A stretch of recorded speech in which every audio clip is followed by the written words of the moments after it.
Right now, 1 in 3 adults on Earth is not getting enough sleep, and it's been getting worse every single decade since 1900. But here's the strange part. Your body was never built to sleep the way you sleep now. For most of human history, nobody slept in one straight 8-hour block.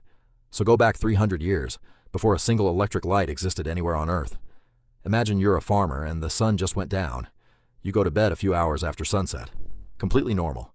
But around midnight, you wake up. Wide awake. And you don't panic. Because this waking up was expected. It even had a name. People called it first sleep. And what came after was called second sleep. In between, for 1 or 2 hours, people just lived. They prayed. They talked. They had sex. Some even visited neighbors. Then, when they got tired again, they simply went back to sleep. A historian named Roger E. Kirch found this pattern documented everywhere. Court records, medical books, diaries, even literature, all mentioning 2 sleeps. For thousands of years, this was just what a normal night looked like. And then, within a few decades, it disappeared completely, almost everywhere on Earth. Not because our biology changed, something else changed instead. So what actually killed the version of sleep humans had used forever? The answer starts with a problem nobody thought was a problem: darkness. For most of history, night was expensive. Light meant burning something: candles, oil lamps, whale fat. All of it dim, all of it costly. So night stayed dark, and dark stayed boring, which meant people slept early. Then in the early 1800s, cities started lighting their streets with gas. Suddenly, night had something it never had before: things to do. Theaters stayed open later. Factories added night shifts. Bars filled up after dark. But gaslight was still just the warm-up act. In 1879, one man in New Jersey changed the entire rhythm of human life. His name was Thomas Edison. And he wasn't trying to fix your sleep. He was trying to build a light bulb that didn't burn out in minutes. After thousands of failed filaments, one finally worked. And it kept working. For the first time in human history, night could look almost like day. And factory owners noticed something immediately. Workers could keep working after dark. Not for an hour. Not for 2. Entire extra shifts, lit by electric bulbs. By the 1890s, electric light was standard in factories across America and Europe. Now picture yourself as a worker on one of those night shifts. Your body still thinks it's supposed to sleep. But the light says otherwise. Bright light does one very specific thing to your brain. It stops a hormone. That hormone is melatonin, and it's the signal that tells your body it's night. Under natural darkness, melatonin rises around sunset and keeps you drowsy till dawn. Under a bright bulb, that rise gets delayed, sometimes for hours, which means the light that let you keep working also broke your internal clock, and once one clock breaks, everything scheduled around it breaks too. Here's where it gets worse. Factory owners didn't just want longer shifts.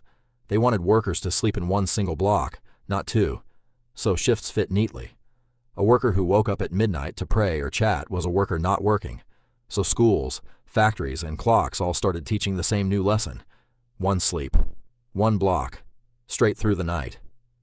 Anything else was laziness.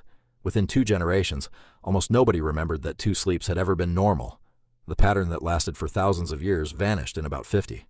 But erasing a pattern doesn't erase the biology underneath it. So here's the part nobody tells you about your own 3 a.m. wake-ups.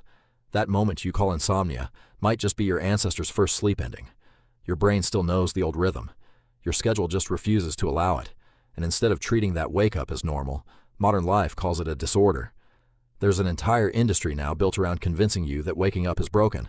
Sleep aids, supplements, apps that track every minute you're not unconscious.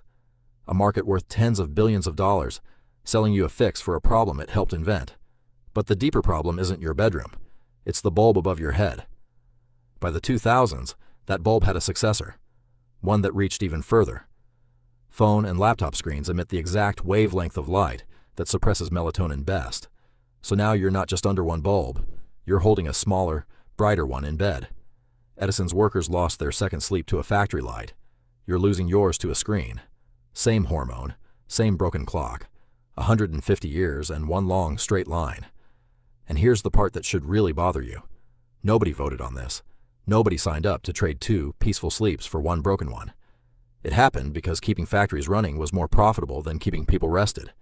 And once the schedule was set, it just kept getting copied forward, decade after decade.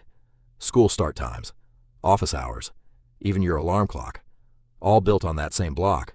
So when you lie awake at night blaming yourself, You're arguing with the wrong opponent. You're not failing at sleep.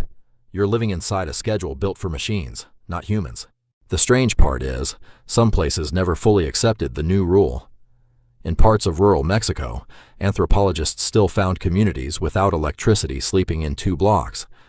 Take away the bulb, and the old rhythm quietly comes back on its own, which means your body never actually forgot.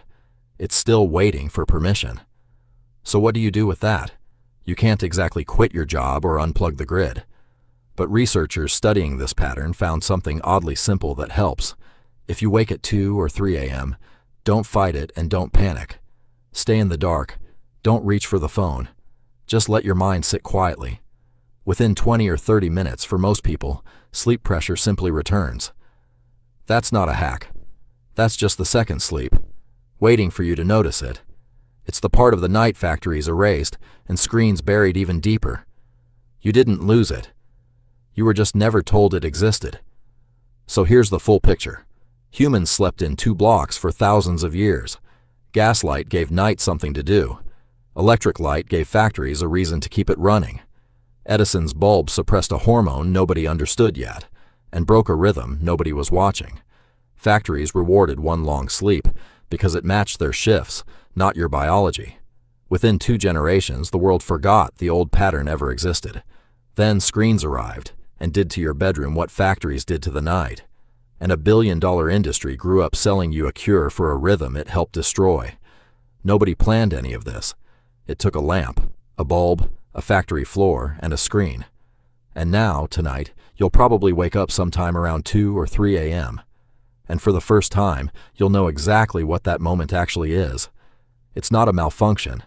It's the oldest, most human part of your night, still trying to happen.